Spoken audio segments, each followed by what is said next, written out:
ఎట్లా అంటే నా పేరు చెప్పి మీరు చెప్పండి ఏమని చెప్పి మళ్ళీ చెప్తున్నా. మీరు జస్ట్ ఇంట్రడక్షన్, మళ్ళీ తర్వాత మీరు సబ్జెక్ట్.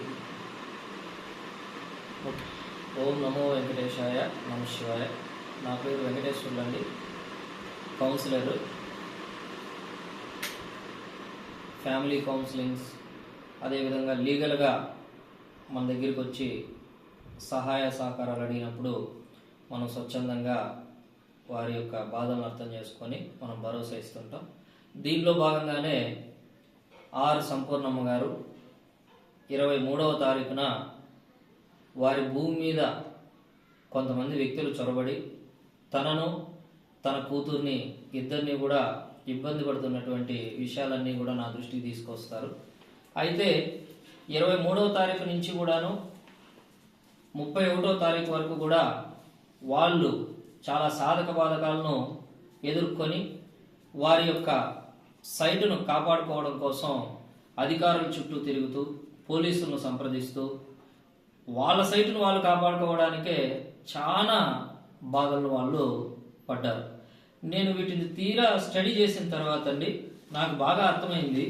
24వ తారీఖున వారిని ఎస్పీని కలిశారు, 26వ తారీఖున మళ్ళీ కలెక్టర్ గారిని కలిశారు, 26వ తారీఖున సేమ్ అదే రోజు మధ్యాహ్నం డిఎస్పీ గారిని కలిశారు, అలిపిరి సిఈ గారిని కలిశారు.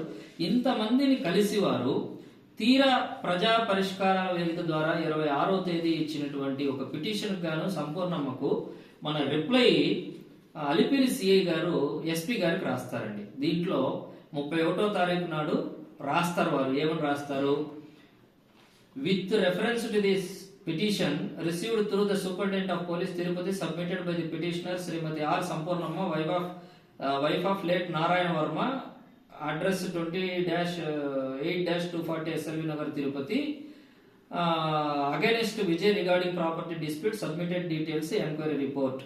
After receiving the petition, I pursued its contents and found that upon this petition a case has been registered in crime number 180/2025 under section 329 of 324 of 4 read with 3 of 5 BNS of Alipur PS Tirupati, and it is under investigation.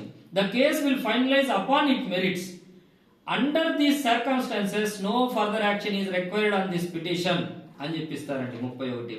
అయితేనండి వీరు 31వ తారీఖున high court నుంచి వచ్చినటువంటి order సహాయంతో వాళ్ళ భూమిలో వాళ్ళు కోల్పోయిన వస్తువుల తాలూకు వాళ్ళ భూమిని చూసుకోవడానికి వెళితే అక్కడ దాదాపు 25 మంది వ్యక్తులకు పైగా గుమిగూడి వీళ్ళని అడ్డుకొని వీళ్ళని రానియకుండా దౌర్జన్యం చేస్తారండి.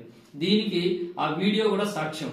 అయితే 2వ తారీఖున మళ్ళా కలెక్టర్ గారికి మళ్ళీ అప్రోచ్ అయితే వాళ్ళ తహసీల్దార్కు దీని మీద ఎంక్వైరీ చేయమని పంపుతారు. వారు ఫీల్డ్ ఎంక్వైరీ చేపిస్తారు వాళ్ళ స్టాఫ్ మీద. సో వాళ్ళు సాక్షాత్తు 50 మంది ఇక్కడ వ్యక్తులు చొరబడి రౌడీజంతో వీళ్ళని రానివ్వట్లేదు అని చెప్పనేసి ఎవరిని అధికారులు కూడా రానికుండా చేస్తున్నారని వాళ్ళు కూడా జెన్యూన్ రిపోర్ట్ ఎంఆర్ఓ గారికి ఇస్తారు. ఆ తర్వాత ఎంఆర్ఓ గారు సెక్షన్ 164 బిఎన్ఎస్ఎస్ అక్కడ విధించాలా, ప్రొమాల్గేట్ చేయాలని చెప్పి త్రూ ప్రాపర్ ఛానల్ ఒక ఆర్డర్ కాపీ ఇస్తారండి. సో దీన్ని బట్టి మనం అర్థం చేసుకోవచ్చు పోలీసులు న్యాయాన్ని కాపాడుతున్నారా అన్యాయాన్ని కాపాడుతున్నారా అని. కాబట్టి ఇన్ని సాధక బాధకాలను 22వ తేదీ మగ దిక్కు లేకుండా చేయడం, వాళ్ళ ఇంట్లో తప్పుడు కేసు పెట్టించి అతన్ని జ్యుడిషియల్ కస్టడీ పంపించడం, 23వ తేదీ వీళ్ళ సైట్ లో కెమెరాలు పగలగొట్టడం, వీళ్ళు నిర్మించుకున్నటువంటి షెడ్లు రూములు అన్ని ధ్వంసం చేయించడం, ఆ తర్వాత అనాథరైజ్డ్ కన్స్ట్రక్షన్స్ చేయడం, వీళ్ళేమో న్యాయం కోసం అధికారుల చుట్టూ న్యాయబద్ధంగా చట్టాన్ని గౌరవిస్తూ గౌరవ కోర్టులో సివిల్ డిస్ప్యూట్ లో కోర్టులు ఉన్నప్పటికీ కూడా కోర్టులో సివిల్ డిస్ప్యూట్ అనేది ఉండగా కూడా under section OS original suit 98 నుంచి 101 వరకు ప్రిన్సిపల్ జూనియర్ కోర్టు లో తిరుపతిలో కోర్టులుంటే అనాథరైజ్డ్ కన్స్ట్రక్షన్ ఆపోజిట్ వాళ్ళు ఒకరేమో టీచర్, ఒకరేమో వార్డు సెక్రటరీ, ఒకరేమో వాళ్ళ family member executive engineer, so ఇంకొకరు హోమ్ మేకర్, ఈ నలుగురు కూడా కలిసి విజయ్ అనేటువంటి తిమినాడుపాలెనికి చెందినటువంటి ఒక వ్యక్తి అతని బృందాన్ని తీసుకొని వచ్చి ఈ విధంగా దౌర్జన్యాలు చేయించి చేయడం అనేది చాలా బాధాకరం. అయితే వీళ్ళు కూడా ఎవరైనా ఈ ప్రాంతం పెద్దలు ఎవరైనా ఇన్వాల్వ్ అయ్యారని చెప్పి అన్నా రామచంద్రయ్యను కన్సల్ట్ చేశారు. అన్నా రామచంద్రయ్య గారే స్వయంగా చెప్పారు, అమ్మా ఈ భూమి మీదే, ఈ భూమిని కొనడానికి మేము నా తమ్ముడు వస్తే 1 కోటి రూపాయలు మాకు ఇచ్చేయండి, మా బిడ్డలను మేము అమెరికాకు పంపించాలి, మేము బ్యాంకులో పెట్టుకోవాలంటే మేము ఇవ్వలేము నాయన, అంత ఎక్కువ డబ్బులలో మార్కెట్ వాల్యూ ఎక్కువగా ఉన్న 4-5 కోట్లు ఉన్నదాన్ని 1 కోటికి మేము ఇవ్వలేము నాన్న అని చెప్పారని అన్నా రామచంద్రయ్య గారే సాక్షాత్తు వారి నోటితో చెప్పారు. ఎమ్మెల్యే గారు బ్రదర్ ఇన్వాల్వ్ అయ్యారు, ఎమ్మెల్యే దగ్గర వెళ్ళి కలిశారు, ఎవరు ఇన్వాల్వ్ కాలేదంటారు. మరి ఈ 25 మంది ఎవరు యువత? ఆ యువతను ఎందుకు ఈ విధంగా వాడుతున్నారు? ఆ యువత నైట్ 164 సెక్షన్ అక్కడ పెట్టినా కూడా ఎంఆర్ఓ గారు నైట్ పేకాట ఆడుతున్నారు. ఆ వీడియోలు కూడా ఉన్నాయి. ఎందుకు యువతని ఈ విధంగా పక్కదావ పట్టిస్తున్నారు? ఆ భూమి ఎవరిది అన్నది కోర్టు నిర్ణయిస్తుంది. కోర్టు ఇచ్చినటువంటి తీర్పును బేస్ చేసుకొని ఆ భూమి ఎవరికి కోర్టు తీర్పిస్తుందో వాళ్ళు వెళతారు. ఈ మధ్యలో కోర్టు తీర్పు ఇవ్వకుండానే వాళ్ళు ఈ విధంగా అనాథరైజ్డ్ కన్స్ట్రక్షన్ చేయడం వెనకలో ఉన్నటువంటి అంతర్యాయం ఏమిటి? వాళ్ళకి ఎవరు సహకరిస్తున్నారు? కూటమి ప్రభుత్వం ఇటువంటి విధానాలను ఎప్పుడూ కూడా సహించదని చెప్పి విశ్వాసం మాకుంది. కాబట్టి దీని మీద సమగ్రమైన విచారణ జరిపి ఎవరెవరైతే రాజకీయ నాయకులు కావచ్చు, అధికారులు కావచ్చు, లేకంటే ఆ ఆపోజిట్ పార్టీ ఆ నలుగురు పేర్లు కూడా ఇక్కడ క్లియర్ గా మెన్షన్ చేశారు. సో అప్పుడు ఎంఆర్ఓ గారు తెప్పించుకున్నారు. సో పలానా వాళ్ళు ఈ హెలీనా, షెబియా, అదేవిధంగా వినోలియా, అదేవిధంగా హెప్సిబా, సో ఈ ముగ్గురితో పాటు ఇంకొకరు కూడా మా నోటీస్ లో కూడా ఎంఆర్ఓ గారు పొందుపరచడం జరిగింది, ఎస్ జాన్.